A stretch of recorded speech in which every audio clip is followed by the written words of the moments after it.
Friends, this is the second attempt of doing an intro to episode 9 of Growing Pains, because growing older and wiser is hard flipping work. The reason why it's the second attempt is I have 2 small horses in this flat right now. One of the dogs farts a hell of a lot, and we've had to just evacuate temporarily. But we're back! And this week I have the most gorgeous human being sat next to me, my best friend Jazz. Hey darling! We're doing the thing! So excited to be here. I'm so excited. Yeah. How the flip are you? I'm good. I'm really good. How are you? I'm good. It's the bank holiday bobs. Isn't it great? It's really great. Yeah, it's fantastic. This is like my favourite bank holiday weekend. Because I look it's forward long to it. and it's beautiful. Yeah, it's the best. Yeah, 100%. And also, I mean, the weather today, it could be better. Usually the weather is good. But Yeah. I feel like, it's middling. I'm still going to enjoy it. Babe, we're so British. We're on to weather already. Yeah. Cup of tea, weather. Oh, the weather. What else can we still drinks down the pub? I actually thought this week we'd be a bit more, I've said this to you, I think we should be a bit more focused on the Structured. podcast. Structured. And so my first question to you on this fine week is, what growing pains are we talking about this week? What have you had to deal with? So, what I will say is my past is certainly not as dark and murky as perhaps others. However, chaos did occur. Super did occur. Yeah. So obviously, Jess, we've known each other for a really long time. Oh yeah, we should say how we know each other, I guess, shouldn't we? We should probably bring that up. We should. Well, I actually remember the first day that I met Jess. Shut up, do you? Yeah. I don't remember. Yeah, I remember, we actually had a really good conversation, and then you disappeared from my life for, 2 years. Oh, yeah. But we met, actually, one of the first few days of uni, when we were having, our introductory, week. So we met at University of Sheffield.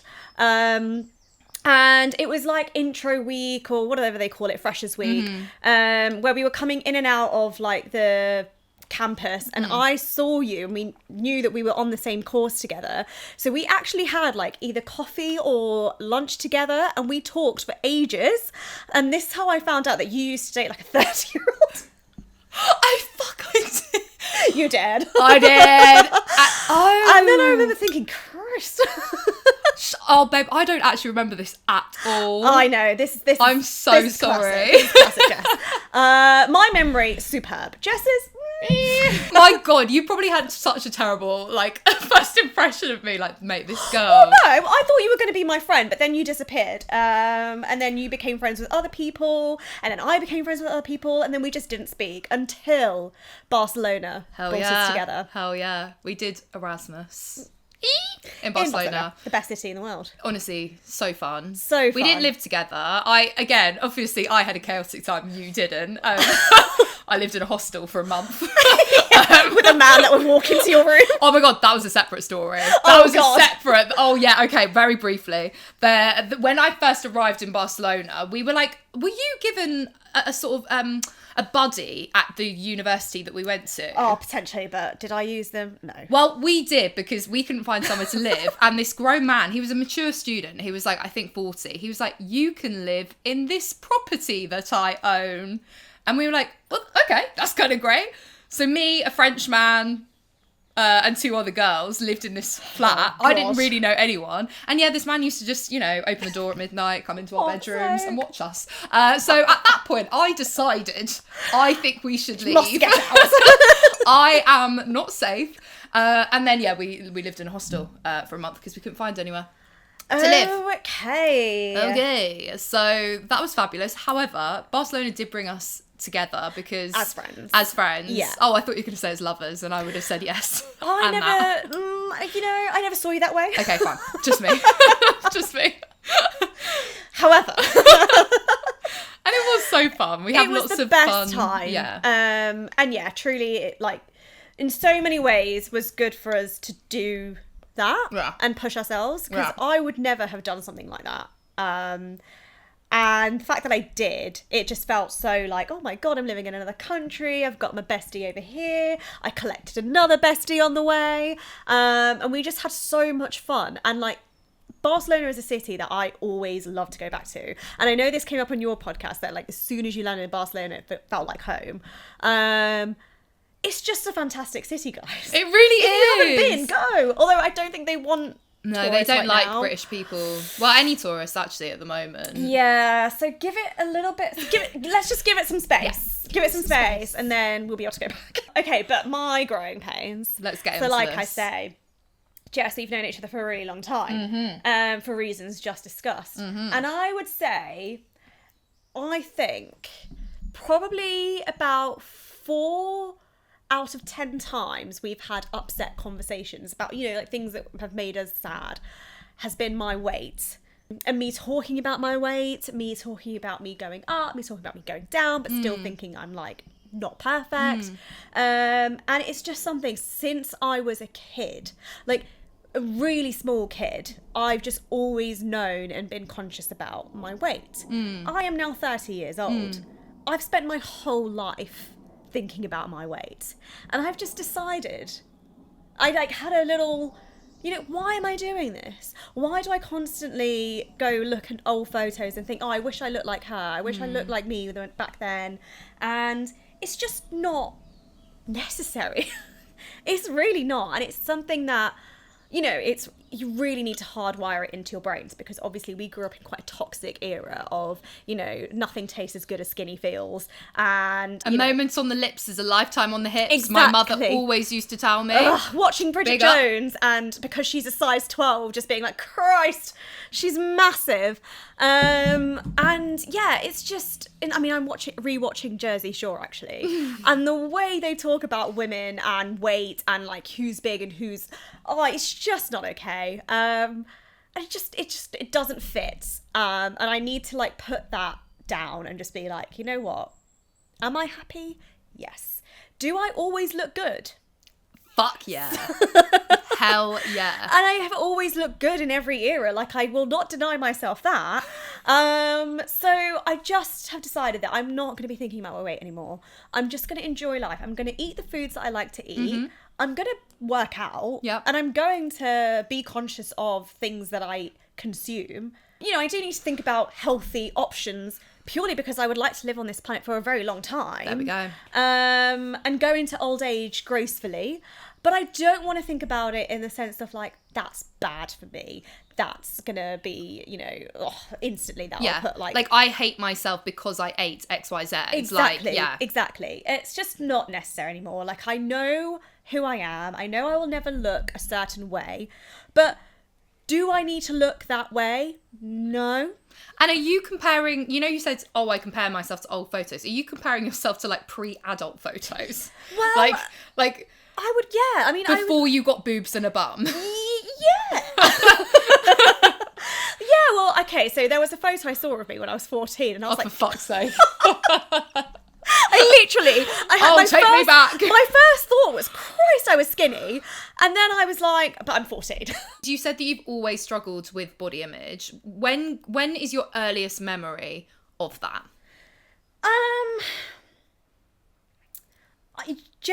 I used to get called fat when I was like really small by my own family. How small are we talking? Like, you know, I think like 4 or 5. I mean, that's wild. 100%. But like, I think we grew up in a toxic era, and my earliest like memory of knowing that I was bigger was I was just surrounded by, I went to a Catholic primary school. Don't ask. Interesting choice. Super interesting choice. What the fuck was I doing there? So I was just surrounded by girls, and I made friends with girls in my class who were skinny and tiny, and I was not. And white, of course, yeah. Obvi. And I was not. I was already sticking out because I was one of like 3 ethnic people at this primary school. And I was chubby. I was just chubby. I was eating well. Yeah. And Yeah, so I remember like certain situations at primary school where I was just made aware that I was bigger. Like silly stuff, like children's like Disney princess rucksacks couldn't fit. But I do think those early years of being conscious of my weight just didn't help me at all with sort of navigating late teenage years, early 20s and beyond, because I was just always very conscious of it. Like even now when I look back at photos of me when I was 21, and I think you knew me then at 21, and I was so skinny and I was going to the university gym like every day, and I would just run on the treadmill like a fucking hamster running around on a wheel. And I did get really skinny for me. Like I got really skinny. But that was not sustainable. Yeah. I couldn't work out like that now. And I think like in some ways, yeah, like me running wasn't so bad, but that was all I was doing because I was convinced that was making me skinny. And yes, it was. Yeah. But should skinny have been my goal? No. Because it was never sustainable me to work out like that. And also, I was eating relatively poorly because we were students. So yeah, I then put on weight again. And then I was conscious that I was fat when I was like 23, 24. So then I did the same thing that I did when I was 21 to lose weight. And I did lose the weight, but then I put it on again. And then since then, I think I've probably been like nowhere near close to my like 21-year-old weight or size. And I'm just learning to live with that. Like, that's okay. That's okay that I'm not a size 10 anymore. I was once upon a time. I'm not. And the cost to get to that size doesn't sound worth it. I'm just not going to do it. Yeah, it's just... I feel like there would be so many people that would be like, oh, but you can't reach that, like, weight, but, like, do it this way by doing this. And it's like, no, that's cool and everything. But, like, actually, what I want to do is not focus on that. Yes. I just want to live. I just want to be able to enjoy the workouts that I do. I want to feel good about doing them. But maybe I'll focus on, like, weight training and building muscle, but I don't want to focus on I'm doing this because it's going to make me look skinny, which will make me feel happy, which will but give it doesn't me more worth. But it just doesn't. Lies. Doesn't. Weight was the one thing that I was always like just not able to shake as an insecurity of mine up until, and I maybe, very recently, and I'm not going to say every single day is a good body day, but every time I have a bad body day, I'm just like, right, we're just not going to think about it anymore. We're moving on. I'm bored. Do you know what that is, babe? That's taking power away from your critic. Yes. That's literally the critic that's trying to be like, bitch, look at your body. You are disgusting. Yes. And you being like, you're boring. You're boring. I'm bored. I'm so Love bored. That. Your critic will not thrive if you find it boring. I was like, shut your fucking mouth. Shut your mouth. I, like you, at 21, obsessed with the gym, purely because I was like, oh my God, boys will like me if I have big bum and little waist, and they will like me because, like, my luck with men was fucking abysmal. Well, I mean... You and me both. Yeah. Yeah, terrible. And I thought, again, it was this whole fixing thing. It was this, like, I need to fix this to fix the boy problem, blah, blah, blah. Boy problem will fix this Yes, problem. and that will fix my happiness, and that will fix, like, blah, blah, blah. But I'm back in the gym in a very healthy way. I go 4 times a week, and I'm committed with it, and I, like, and I'm focused more on weights than cardio. Like, cardio is a bit boring. It is. And I feel so much better in myself. Yeah. Than I ever have. And if someone had told me when I was 25, babe, don't worry, like, this is not your peak. Like, at 30, you're going to feel your best. You're going to look your best. Yeah. I wish someone had told me that. I think lots of people find turning 30 scary. Oh my God, like, we're past our peak. We're past our whatever. I feel so much sexier at 30 than I ever have in my entire life. So true. And I think it's because our inner critic, we've managed our inner critic. So when our inner critic tries to say, oh, you look fucking ugly or whatever, like, you can just be like, darling, look at me. I look fabulous. Yes. Like, I wish someone had told me as well that, 30 is just like a new lease of life. Yeah. Because, like, why shouldn't it be? Sorry, but being 20 was a bit shit. It was shit. You are either studying or you've just started working and you don't really have any money. Yeah. Very little idea of who you are Yeah. and a sense of self and what you actually like and dislike. And it's just so different and worlds away from when we go out now as 30-year-olds. We have money, and we can go to nicer events. Yep. We can drink without feeling like Ugh. we need to pre-drink and get Smashed. wasted. Yep. Because we're like, well, actually, we can afford the drinks when we're in there, but I probably only want 2 or 3 Yeah. drinks on a night out. And that doesn't make us boring, by the way. We have a great time. Lovely Like, time. we have the best time. Which, to be honest, we often have more energy than a lot of the fuckers around us that are like 5-10 years younger than us. Literally. Like, remember my hen do, and we just went out until 4 a.m, and I was bursting with energy. It was so good. I don't know how, but Yeah. I was. Yeah. And yeah, it just goes to show that you don't need to go out and get smashed. When you're in your 30s, you realise actually that's a bit shit. Yeah. I want to be in control. I want to know what I'm doing. Exactly. I want to remember the night. I want to remember, and I'm not so self-conscious and so insecure that I have to get drunk in order to have a dance. Exactly. I'm so comfortable in myself that I can just dance. I'm dancing the street now. I mean, babe, I have to now speak about Jazz's karaoke, because when Jazz does karaoke, I honestly think you could do it sober, because you just go for it. And I love that about you. And it's such a difference from when we first met, and we were both so just like we would give it a go, but we'd have to be smashed. Yes. And I'd be obsessed thinking... And we'd be like, oh my God, what are people thinking of us? Oh my God, that boy's looking. Oh my God, someone's laughing at us. Yeah, We don't give a fuck now. We dominated that karaoke fucking bar. Yes. And We... didn't you meet someone on that night? Yeah. And I mean, look, if he was attracted to me being like, oh, I think she said, then hell fucking yeah. Hells yeah. Hells yeah. But I actually weirdly think, like, I'm sexiest now because I don't give a fuck. Yeah. Because I will be somewhere and I will, like, I do not care what I look like. I'm just like, yeah. Like, if I'm having a good time, I am so okay with showing it. Yes. And that's sexy. Having fun is sexy. Having fun is sexy. Knowing Looking yourself like a fun person is sexy. Looking like a person who is only there to look good. Yes. Not whilst sexy. you probably will attract some attention. Not the right ones. Not the right one. Not the best attention. No. You want to attract the attention of someone that is going to match your energy. Yeah. And if your natural energy is fun, chaos, and just good times, guess what? Those people are going to come to you, baby. Yeah. Hell yeah. Because a creepy man does not want a fun, Person confident... who knows themselves. Exactly. Yeah. Creepy men will be like, too much for me. Yeah. She knows herself too much. She has too much of a sense of self. Yeah. I'm not going to touch her or even go near her. Because she will punch me in the face. Because she will punch me in the face. Yeah. That is the thing. Like, the more you know yourself, the more you attract such better people. Like, everything gets better. Yes. And do you know what also really pees me off? Actually, 2 things. I'm going to go on a fucking rant now. Right. Firstly, that 30 is too old to rave. Who the fuck told you that? Do you think... Who?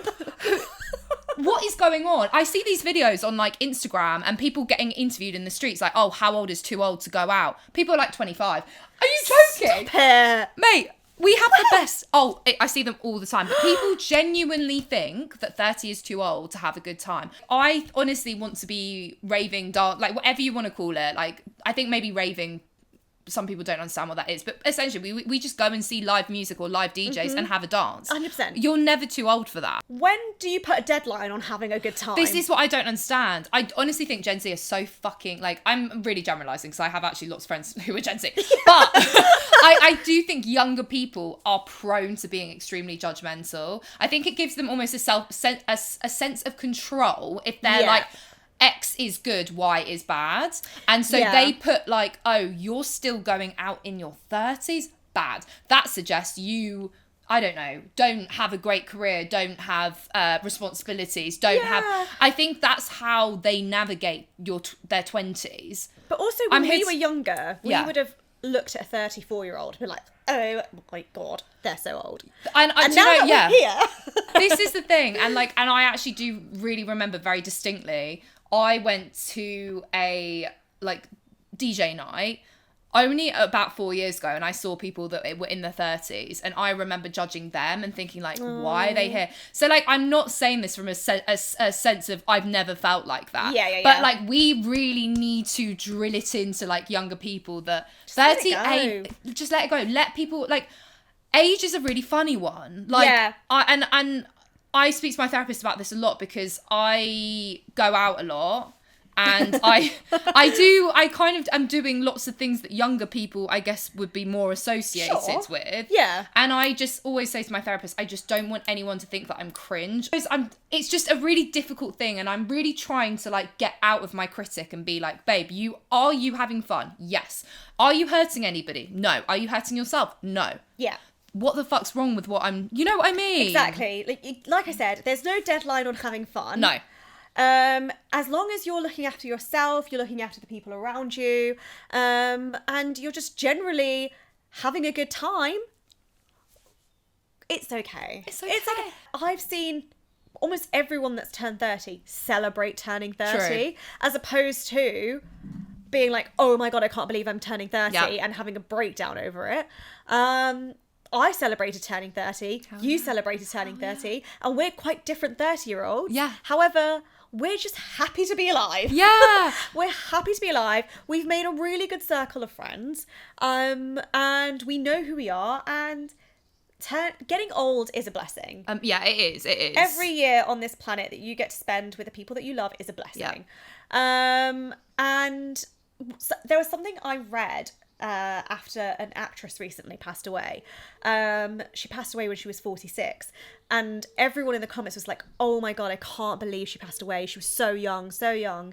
And someone in the comments put, isn't it funny how when you hear about someone passing away at 46, you realise how youthful they were and how much time they had still left ahead of them. But when you're talking about, I'm turning 46, you go, ew, and you are like, oh my God, that's so old. And it's like, no, we grew up in an era where, like, we're expected to live until we're 80s, 90s, potentially even 100. Oh. More people our generation should reach 100 than ever before. So turning 46, you're not even halfway. You're a baby. You're not even halfway. Yeah. And yes, obviously, like, no one knows how people will age. Like, you could go sooner than that, like, mentally or whatever. But I do just think we need to stop being so pessimistic and doom and gloom over an age and just enjoy being youthful, enjoy feeling youthful, enjoy being able to do what you want with your body. And as long as your body is keeping up with you, that's the only thing you need to worry about. 1,000,000%. And I think the reason so many people panic about age and, you know, each decade that comes is because we grow up thinking that life has to look a certain way. So you leave school or education, you get a job, you meet someone, you get married to that someone, you buy a house, you have kids, and you have to do all these things by a certain time so that you can be living life how everyone should be living life. But first of all, there's no rule book. No. So let's chuck that out of the way. Mm-hmm. The only thing you have to do in this life is go to school and get a job and pay taxes. After that, it's up to you, babe. It's really up to you. I think also we're living in a totally different time to even our parents' generation. Like I mean, by my age, my mum had, I think, 3 kids and a mortgage, 2 mortgages actually. Yes. And like all of that just wouldn't actually massively work for us now. We can't get houses nearly as easily. We can't get jobs nearly as easily. Like, there isn't the loyalty if you stay at the same company like there was then. No. There aren't the bonuses that there were then. You know, all of these things. Like, we're like living on a societal expectation of a time that no longer exists. Yes. That time's gone. The glory days where you could actually buy a house on a normal salary, gone. So we need to so let's just scrap the fucking rule book. Scrap the rule, because it was scrap for us. It was scrap for us. And I just think, like, just enjoy life however it is that you're doing it, because no one else is going to get to live your life other than you. Mm-hmm. And yeah, I mean, flip me. I thought I was going to be married by I was 25. That's hilarious. That didn't happen, did it? That didn't happen. But it is happening very soon. Literally 2 weeks. Literally 2 weeks, which is a bit scary. Fair bit to do, but Mad though. it is bad. And I wish a part of me could turn around and tell younger me that was dating that the saying, if they want to, they will, just could not be more true. That's the only thing I would turn around and tell my younger self. I wouldn't go into the specifics. I wouldn't start pointing at which person, whoever, blah, blah. I would just say, if they want to, they will. Because as soon as I met Steve, he wanted to, so he did. He wanted to set up the next date, so he did. Yeah. He wanted to text me back, so he did. He wanted to, move in together, so he asked.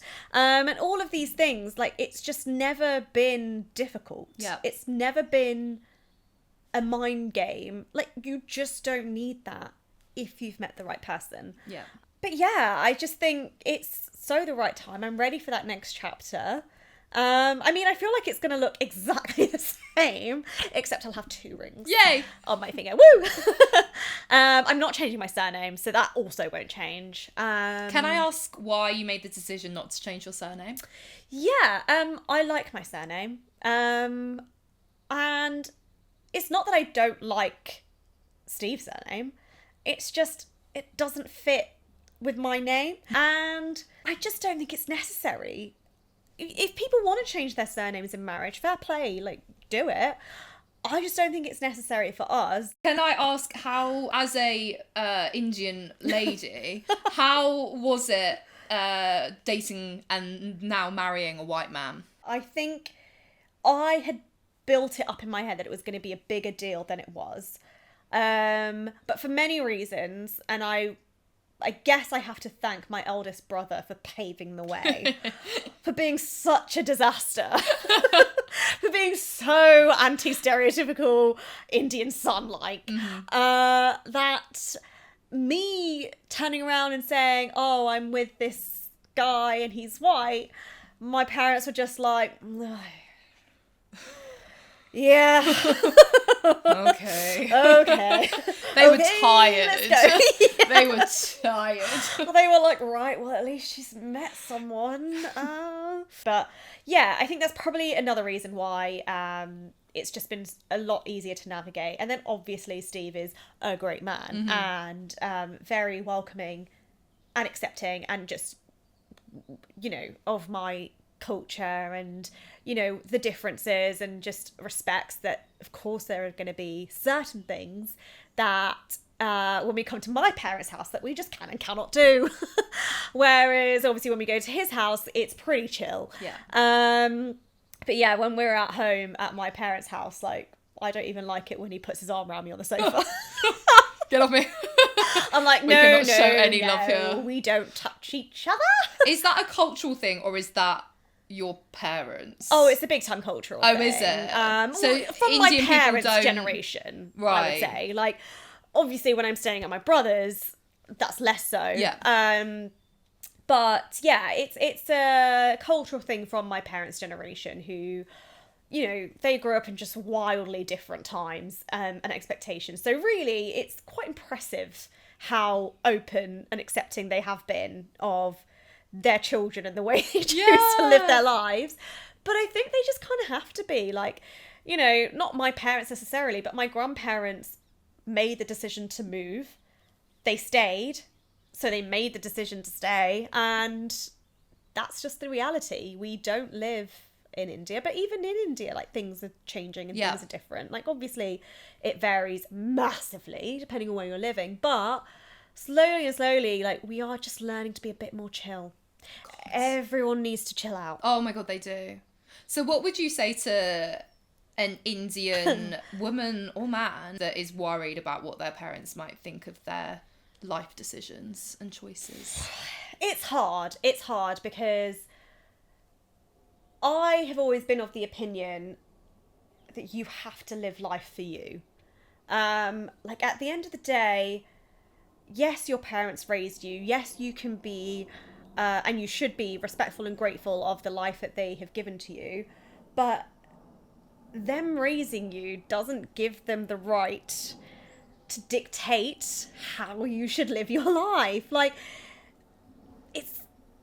you need to do you. And like I said, as long as you're looking after yourself and looking after the people around you, and nothing that you're doing is genuinely upsetting anyone, like legally speaking, then you should really be able to just live the life the way you want to live your life. And if your parents aren't accepting of it and are making your life difficult, I am of the opinion that you need to be the one to look after your space and walk away. But I know in Asian cultures specifically, that is something that so many people just aren't willing or able to do. And I do get it, but I just think if you have the means to, you know, cut that tie, then I think maybe it does need to be cut. Because I think maybe we're bending too easily to what the expectations are, and that's why things aren't changing. I mean, people may disagree with me on that one, but I just think you don't owe your parents your life because you didn't choose to be born. They chose to have you. And when you choose to have children, you need to do that with some level of maturity and be like, this person can grow up to be anything and anyone, and I have should to be okay with that. You literally do, but otherwise, why are you doing that? You cannot bring life into this world and expect that that person will be what you want them to be. That's just not okay, and that's not an expectation you should put on anyone that you give life to. And at the end of the day as well, the biggest thing we have to remember is eventually parents will die. Okay, so I say this all the time. They will die. And then what? So you've spent your entire life up until that point living for people that are no longer there. Yeah. Now what? Now fucking what? Because as you know, and I can say this safely because he has told me he doesn't listen to the podcast, the Sikh man that I've met recently, he is just in complete turmoil over how to live his life because he has very strict religious parents. Well, actually, I think his mum is quite chilled. I think it's his dad that's like, you must, you know, do X, Y, Z. Yeah. And I do feel sorry for him because, like I, you know, cut off both of my parents at one point, and it was easier for me to do so because we did not grow up with strong family foundations in terms of, like, you lot have cousins, aunties, uncles. You know, it's insane. I have all of that, but I see them once a year. Yeah, You guys are a lot closer, and I can imagine, and it was hard enough for me to step out of my family dynamic, and I can only imagine how hard it would be for people to step out of, like, an Indian community. Yeah. And then this is the thing. I think you have to have the means to do so. Yeah. And maybe so many people don't have the means to do so. And that's why I understand that they find it much harder to be able to cut the ties. But when I say cut ties, I don't mean forever. Like, yeah. You started speaking to your mum again, and you have quite a lovely relationship with your mum now, because maybe you've learned the way to have a relationship with your mum is like this. Exactly. We re-evaluated what relationship actually works for us. Yeah. And we needed that break to figure that out. Exactly. So you could cut ties with your parents because they are causing you grief about the way you want to live your life, and you have made a decision that you're not going to stop enjoying life the way you enjoy it because of your parents' expectations. So you decide to make that cut, but maybe that cut is needed for a short while for you to reconcile, for you to realise, and for them to realise, is it really that deep? Is it worth losing that a family child member that you have raised and that over you love, just because they didn't do what you wanted them to do? And I do really wish it was something a lot more people within the Asian community could feel like doing. But it's very easy for me to say, just cut ties, when I was given the opportunity to go to university, to move out of my family house and study, to live by myself or, like, you know, with flatmates away from my family. I was allowed to be independent. So if they chose not to like what I was doing, I could just be like, well, I guess I won't be calling you for a while. Yeah, exactly. I guess I won't see you on Mother's Day. Yes, so bye-bye. Yeah. That becomes a lot harder when maybe you didn't go to university either because you didn't want to or because culturally or your family just decided that's not for you. And even the money is bloody expensive now. Exactly. Like, so expensive. So maybe you just didn't make that choice. yeah. Then maybe you have got a job, but it's a job that doesn't afford you the ability to move out and rebuild your independence. Build your independence, sorry. And, you know, so many factors could be in the way of why you feel incapable of cutting those ties. But I do just think more and more we need to be stronger. And I say we in the sort of Asian sense. With standing up for what we believe is the life we want to live and just allowing ourselves the space to live it. And hopefully your family and your parents will come to realise that their love and bond that they've built with the person that they brought into this world is more important than cultural expectations. And what the aunties are going to say.